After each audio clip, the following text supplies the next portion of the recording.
ជាដំបូងសូមជម្រាបសួរលោកគ្រូអ្នកគ្រូនិងសួស្តីសិស្សានុសិស្សទាំងអស់គ្នាខ្ញុំបាទឈ្មោះណូនសំណាងនឹងធ្វើពិសោធន៍បង្ហាញក្រោមប្រធានបទអបសញ្ញាណកម្មឧស្ម័នកាបូនឌីអុកស៊ីត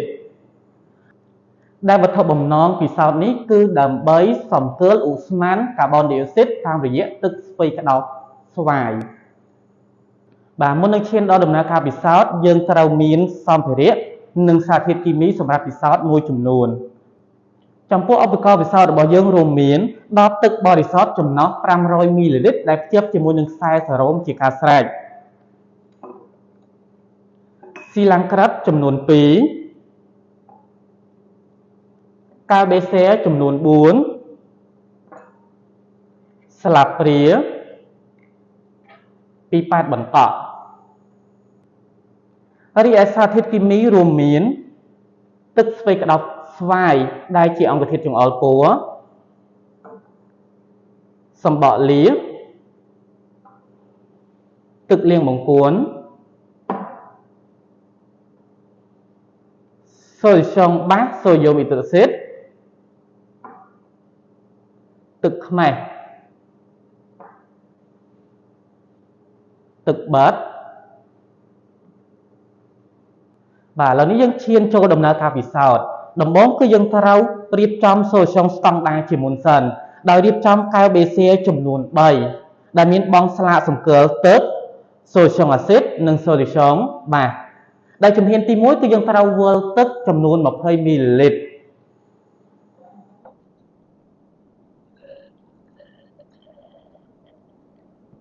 បន្តមកទៀតគឺយើងចាក់ចូលនៅក្នុងកែវបេសៀដែលបង់ស្លាកទឹក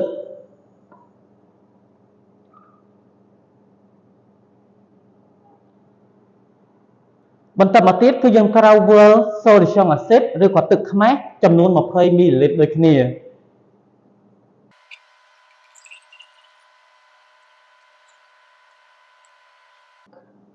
រួចផ្ទេរចូលទៅក្នុងកែវបេសៀទី2ដែលបង់ស្លាកសញ្ញាសូឡ្យូមអាស៊ីតបន្តមកទៀតគឺយើងត្រូវបូម20មីលីលីត្រនៃសូឡ្យូមសូដ្យូមអ៊ីដ្រូស៊ីត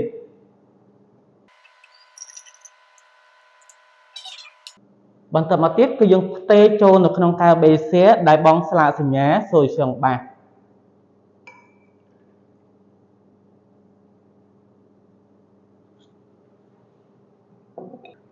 ជំហានទី2គឺយើងត្រូវយកទឹកស្វ័យក្តោបស្វាយ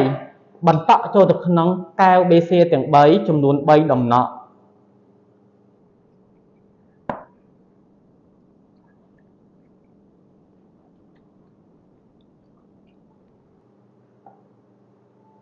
ហើយក្រឡេកវាឲ្យសព្វ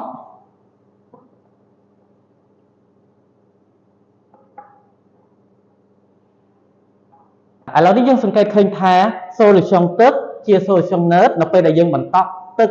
ស្ពៃក្តោបចូលវាមានពណ៌ស្វាយវាអត់មានការប្រែពណ៌ចំណែកឯសូឡ្យូមអាស៊ីតគឺយើងបន្តក់ទឹកស្ពៃក្តោបចូលវាប្រែពណ៌ផ្កាឈូកឬពណ៌ក្រហមខ្ចីចំណែកឯសូឡ្យូមបាសគឺវាប្រែពណ៌ទៅជាពណ៌លឿងខ្ចីជំហានបន្ទាប់គឺយើងត្រូវវាល់ទឹកចំណុះ20មីលីលីត្រ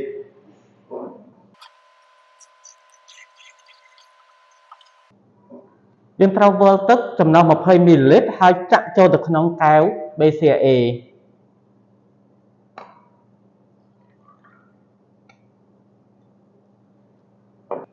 រួចយើងបន្តក់ទឹកស្ពៃក្តោបស្វាយ3ដំណក់ចូលទៅក្នុងកែវ A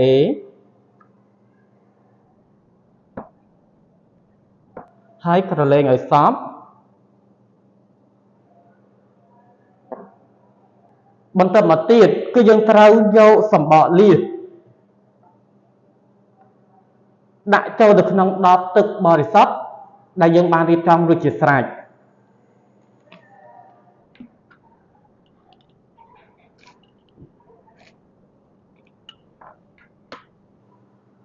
រួចវាល់ទឹកលាងបង្គន់ចំនួន30មីលីលីត្រចូលទៅក្នុងស៊ីឡាំងក្រិត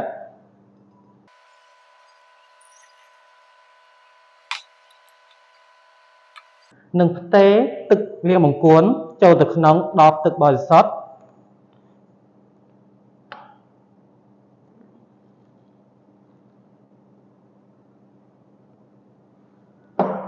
រួចគ្របគម្របឲ្យជិតជាចុងក្រោយគឺយើងត្រូវយកទុយោដាក់ចូលទៅក្នុងកែវ A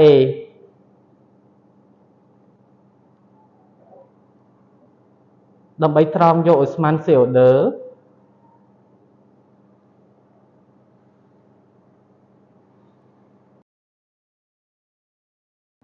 រួចយើងធ្វើការសង្កេតការប្រែប្រួលនៃ solution នៅក្នុងកែវ A